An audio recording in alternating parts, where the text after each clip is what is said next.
Hello everyone, कैसे हो आप सब लोग। आज हम बात करेंगे एक महिला शासक की। वैसे तो हमारे देश में बहुत से राजाओं ने देश के अलग अलग भागों पर राज किया है, परंतु आज हम बात करेंगे पूरे हिंदुस्तान पर राज करने वाली पहली मुस्लिम महिला शासक की, जो थी रज़िया सुल्तान। कहीं कहीं पर आपको इनके नाम के साथ सुल्ताना भी लिखा मिलेगा, अर्थात रज़िया सुल्ताना। इस वीडियो के पिछले पार्ट में हम बात कर चुके हैं कि कैसे कुतुबुद्दीन ऐबक हिंदुस्तान का पहला मुस्लिम शासक बना और कैसे उसने गुलाम वंश की स्थापना की, तथा कैसे इल्तुतमिश ने दिल्ली को हिंदुस्तान की प्रथम राजधानी बनाया और गुलाम वंश को कैसे आगे बढ़ाया। जिसने भी मेरी वो वीडियोस नहीं देखी हैं, उन सभी के लिए मैं लिंक डिस्क्रिप्शन में डाल दूंगी। चलिए फिर शुरू करते हैं। रज़िया सुल्तान इल्तुतमिश की पुत्री थी। इल्तुतमिश के 11 बेटे होने के बाद भी उन्हें सबसे ज़्यादा भरोसा रज़िया पर था, क्योंकि रज़िया शुरुआत से ही बहुत काबिल, सेना नेतृत्व में अव्वल और अस्त्र शस्त्र का अच्छा ज्ञान रखती थी। रज़िया को घुड़सवारी, तलवारबाजी और निशानेबाजी बखूबी से आती थी। यही कारण था कि कहीं भी जाने से पहले इल्तुतमिश अपने पूरे राज्य की बागडोर अपने 11 पुत्रों को ना देकर रज़िया को देकर जाते थे, और उनके इन्हीं गुणों को देखते हुए इल्तुतमिश यह बहुत पहले ही मान चुके थे कि उनके बाद उनके राज्य की बागडोर रज़िया ही अच्छे से संभाल सकती है। इसीलिए उन्होंने अपने मरने से पहले ही अपनी वसीयत में सारे राज्य का जिम्मा रज़िया के हाथों में सौंप दिया था। परंतु जैसे ही ये खबर दरबार के बहुत से लोगों को पता चली, तो उन सब ने ही इल्तुतमिश के इस फैसले का विरोध किया, क्योंकि उनका मानना था कि वह किसी औरत की हुकूमत को स्वीकार नहीं करेंगे।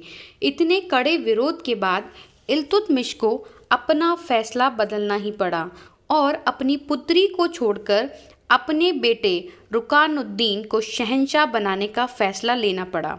इल्तुतमिश की मौत के बाद रुकानुद्दीन को राजा बना दिया गया, परंतु वह एक अयोग्य शासक था जिसमें सभी अवगुण विद्यमान थे, और इसके चलते उसकी सल्तनत का हर फैसला रज़िया की सौतेली माँ अर्थात रुकानुद्दीन की माँ तुर्कान शाह लेती थी।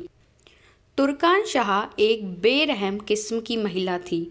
उसने इल्तुतमिश की बाकी सभी रानियों का एक एक करके कत्ल करवा दिया, और जो भी रुकानुद्दीन के शासन पर उंगली उठाता था वे उनको भी ठीक उसी प्रकार मौत की सज़ा सुनाती थी या फिर उनका भी कत्ल करा देती थी, जिससे सभी दरबारी और प्रजा बगावत पर उतर आए थे और उन्होंने रुकानुद्दीन को युद्ध की चुनौती दी, और रुकानुद्दीन इस युद्ध में हारा गया तो उसको और उसकी माँ तुर्कान शाह को बंदी बनाकर जेल में डाल दिया गया, जिसके बाद सभी ने मिलकर रज़िया का शासन स्वीकार किया और उसको दिल्ली सल्तनत की गद्दी पर बैठा दिया।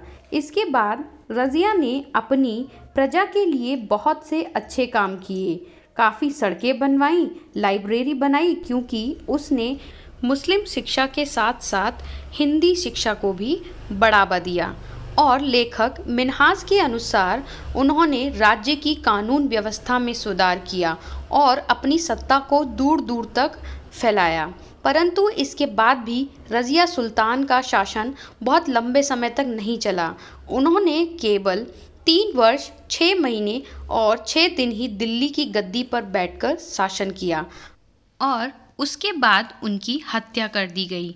रज़िया सुल्तान की मौत आज भी एक अस्पष्ट तथ्य बनी हुई है, क्योंकि लेखक मिन्हाज के द्वारा लिखी गई किताब रज़िया सुल्ताना में यह बताया गया है कि सन 1240 में हरियाणा के कैथल में बहराम शाह से युद्ध करते समय वह वीर गति को प्राप्त हो गईं।